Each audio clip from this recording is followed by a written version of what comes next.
안녕하세요. 경제 읽어주는 남자 김광석입니다. 반갑습니다. 이번 주제는 밀레니얼 세대를 겨냥했습니다. 밀레니얼 세대는 도대체 어떤 특징을 갖고 있고 또 이들을 이해하는 것이 왜 이렇게 중요한지를 적극적으로 말씀드려보는 시간을 가져볼 텐데요. 기본적으로 밀레니얼 세대는 일하는 방식을 바꿔놓습니다. 그리고 소비 트렌드를 또 바꿔놓습니다. 경제 자체, 라이프스타일을 포함한 모든 것을 바꿔놓습니다.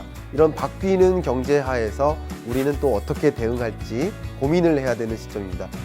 밀레니얼 세대와 Z세대는 처음부터 태어나면서 디지털 환경에서 자랐기 때문에 나는 디지털 세상의 원주민입니다. 나는 아날로그 세상을 경험하지 못했습니다. 밀레니얼 세대는 어디에 소비를 집중하는지를 보면 주택 주거비는 좀 적어요. 그러니까 주거에는 덜 신경을 쓰는 거예요. 그럼 어디에 신경을 쓰느냐? 상대적으로 레저나 엔터테인먼트에 상대적으로 비중을 더 많이 써요. 내가 중점을 두는 그 업무, 나는 내 성장에 기여를 할 수 있는 그 업무를 받고 싶어요. 일을 내가 원하는 시간에 일을 할 수 있어요. 내가 원할 때만 할 수 있어요. 원할 때만 하고 내가 생각하는 적절한 인컴을 벌 수 있어요. 이렇게 밀레니얼 세대가 바꾸어 놓을 경제적 변화, 라이프스타일의 변화, 일하는 방식의 변화, 소비 패턴의 변화, 어떻게 전개될지 정확히 이해할 수 있는 시간이 되기를 바라겠습니다.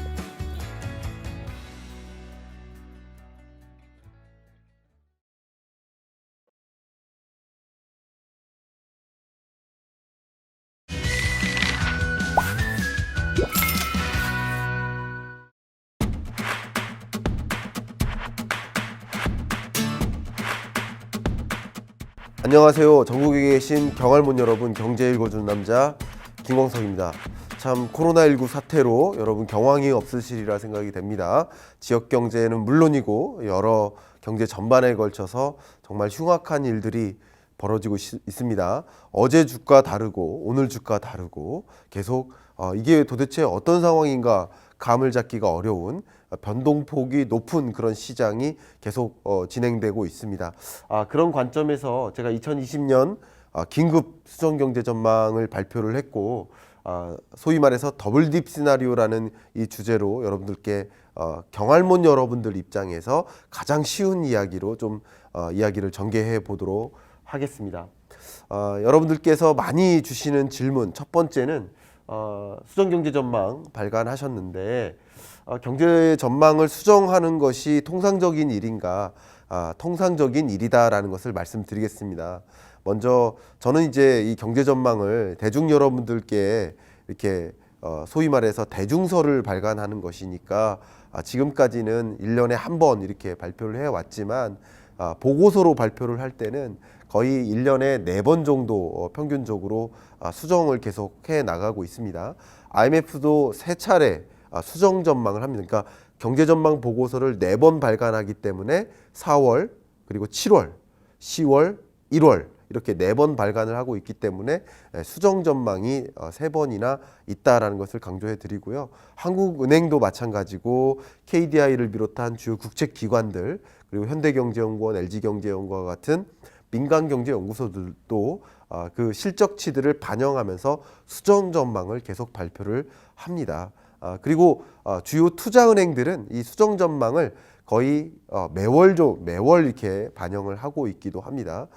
이례적인 일이 있었죠. IMF에서 이미 1월 달에 세계 경제 전망과 중국 경제 성장률을 포함해서 보고서로서 발표를 했는데 2월 달에 G20 회담이 있는 중에 전망치를 하향 조정해서 발표를 했습니다. 정식 보고서를 이용한 발표라기보다는 경제 성장률 전망치에 수정이 필요하다라는 것을 강조하는 발표를 했던 것이고 또 긴급 기자회담을 열어서 3월 달에 또 수정 전망을 했다고 볼 수 있습니다.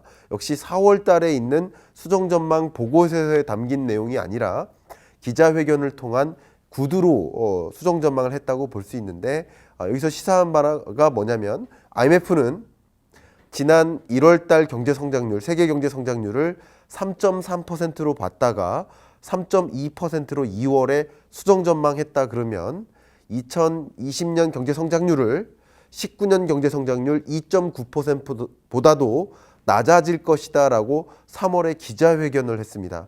그러니까 2.9%라는 근래 들어 세계 경제 성장률에 저점을 찍고 다시 한번 그거보다 더 안 좋아지는 흐름을 이어갈 것이다 라고 본 것입니다.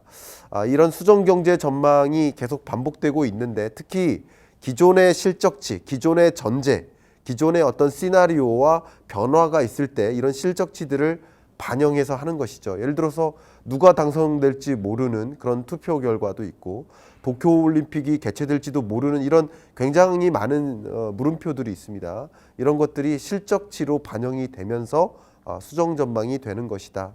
그러나 저 같은 경우는 코로나19 사태라는 정말 엄청난 2019년 당시에는 아무도 예상하지 못했던 그 새로운 변수가 갑자기 등장했기 때문에 이것을 반영한 수정 전망을 긴급하게 발표한 것이다.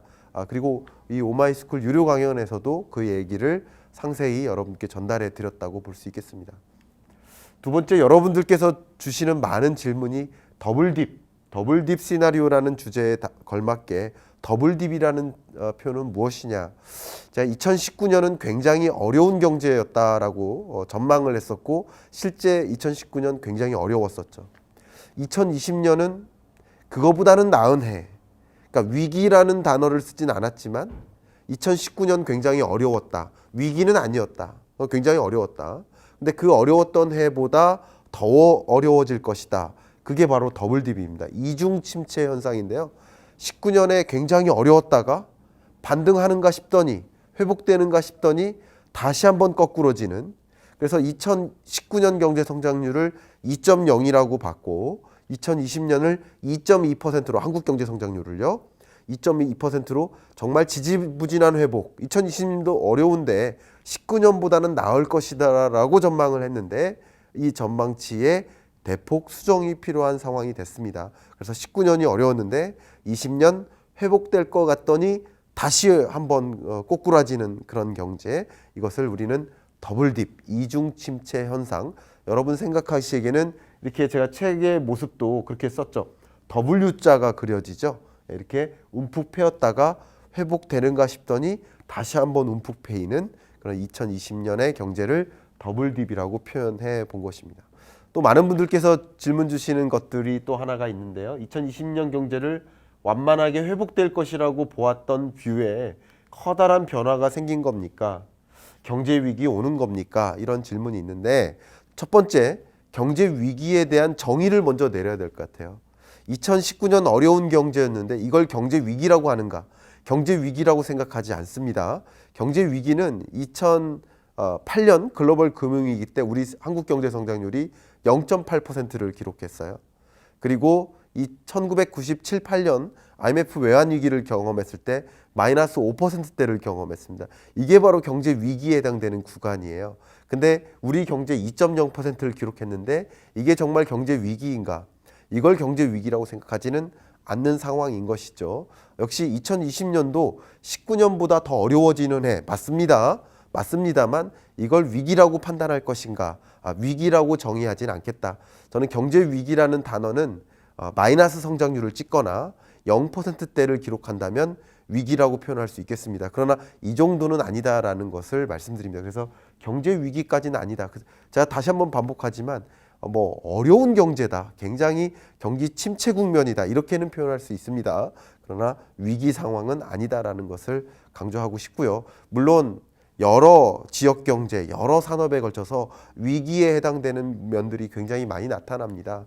그런 현상 저도 정말 뼈저리게 이해하고 있고요. 그런 것들이 여러분이 체감하시는 경제에서는 굉장히 어렵게 다가가실 것이기 때문에 위기 상황이라고 얘기해도 크게 틀림없이 나타나겠지만, 우리 거시경제적으로 봤을 때 위기 상황이라고 얘기하긴 어렵겠다. 다만 저의 모든 전제는 2020년 3월에 코로나19 사태가 정점을 찍고 4월에 완만하게 이 해소된다, 이런 사태가 좀 종지부를 찍을 것이다 라는 JP 모건의 전제를 가정하고, 저희 확산 추세를 저도 가정을 못합니다. 저도 전망을 못합니다.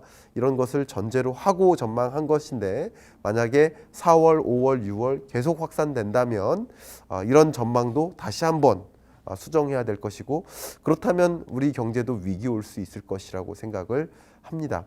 산불이 났거나 재난이 났거나 전쟁이 이뤄졌다면 그런 경제적 피해 규모를 추산할 수 있기 때문에 경제 위기다 아니다라는 것을 전망하기가 쉽지만 코로나19 사태는 정말 언제까지 확산될지에 대한 전제가 그 누구도 얘기할 수 없는 대목이기 때문에 그 정도로만 저는 나름대로 시나리오를 20년 3월에 정점을 찍고 완화될 것으로 전제를 하고 말씀드리는 것이라고 볼 수 있겠습니다. 뷰에 커다란 변화가 생겼는가? 예, 커다란 변화가 생긴 겁니다. 2019년 당시에 2020년, 특히 2020년 1월까지만 해도 이 코로나19 사태가 이렇게 대단한 이런 일이 벌어질 줄이야 아무도 상상하지 못했죠. 우리가 설 명절에 많은 사람들과 덕담을 나누는 시점에도 이렇게 대단한 경제적 파급 영향이 있을 줄 생각하지 못했죠. 반대로 제가 비난하는 것은 아닙니다만 2020년 위기 올 것이다 라고 주장하시던 여러분들마저도 그 주장에 코로나19라는 것이 반영되어 있었던 적이 없거든요. 그러니까 위기가 왔다 하더라도 올 거라 하더라도 코로나19 때문에 올 거라고 하진 않았거든요. 역시 2020년 회복될 것이라고 말씀은 드렸지만 회복이 굉장히 지지부진한 회복이라고 말씀 여러 차례 드렸죠. 좋은 경제라고 표현하진 않았습니다. 다만 역시 이 가정도 코로나19라는 이런 새로운 변수를 가정하고 이야기한 것이 아니죠. 언제 전쟁이 날 줄 모르고 언제 대규모 재난이 올 줄 모르고 이런 바이러스가 이 경제에 엄청난 영향을 미칠지 모르는 이런 불확실한 이런 새로운 대외 변수가 등장했기 때문에 이 뷰가 크게 바뀐 것이다 라는 것을 말씀드리겠습니다. 네 번째, 금융 및 투자 환경에 커다란 변화들이 펼쳐지고 있는데 어떤 일이 있는 겁니까? 이런 것들을 이제 규명하자면 빅스 지수라고 있습니다. 이 변동폭을 이야기하는 거예요. 변동폭이 얼마나 크게 작용할까? 그러니까 어제 크게 오르고 오늘 크게 내리고 다시 한번 크게 오르고 또 크게 내리고 이런 변동폭이 큰 시장입니다. 이런 것들을 지금 이 투자 환경 자체가 굉장히 불확실하기 때문에 이어지는 현상이다라고 말씀드리겠는데 코로나19 사태가 정말 충격이 클 거다라고 보는 뷰가 있을 때 또 공포심이 작용하면서 충격이 금융시장에 나타나는 모습이고요. 급진적으로 뭔가 대응책을 마련하겠다. 뭐 금융정책, 통화정책, 재정정책을 통해서 이런 것들을 다시 회복시키겠다라는 대규모 부양책들이 또 나오면 또 경기가 급반등하는 그런 모습들이 계속 전개되고 있죠. 그런 과정 속에서 일어나는 첫 번째 특징은 방금 말씀드린 것처럼 변동폭이 매우 크다. 그렇기 때문에 투자 의사 결정을 2020년 이 코로나19 사태가 진전되는 중에는 아예 좀 미루는 것이 좋지 않을까. 이것을 한 가지 조언을 드리고 싶고요. 두 번째 여러분들께 드리고 싶은 이야기는 이 코로나19 사태가 진전되는 과정에서 결국 이 불확실한 감정, 투자자의 이런 불확실한 의사결정이 투자 환경에 그대로 영향을 미치는데 단적으로 이렇게 말씀드립니다. 2018, 19년에 가장 불확실했었던 요소가 미중무역 분쟁인데요. 이 미중무역 분쟁이 우리 투자 의사결정에 있어서 영향을 상당히 미쳤지만 나의 안전, 나의 생명에까지 영향을 미치는 것은 아니었거든요. 코로나19 사태는 나의 생명까지 영향을 미치는 것이기 때문에 더 큰 공포감을 갖게 되는 변수였다. 결국 코로나19 사태에 비하면 미중무역 분쟁은 아기 수준이었다. 아기와 같다. 그 불확실성이 그렇게 거대한 것이 아니었다라는 것을 강조해드리고 싶습니다. 그런 관점에서 거대한 머니 무브가 이어집니다. 머니 무브는 어떤 모습이냐면 방송에서 이런 이야기를 했어요. 우리 실물 경제에서는 많은 사람들이 공포감을 갖고 많은 생필품들을 사재기하는 모습이 두드러지잖아요.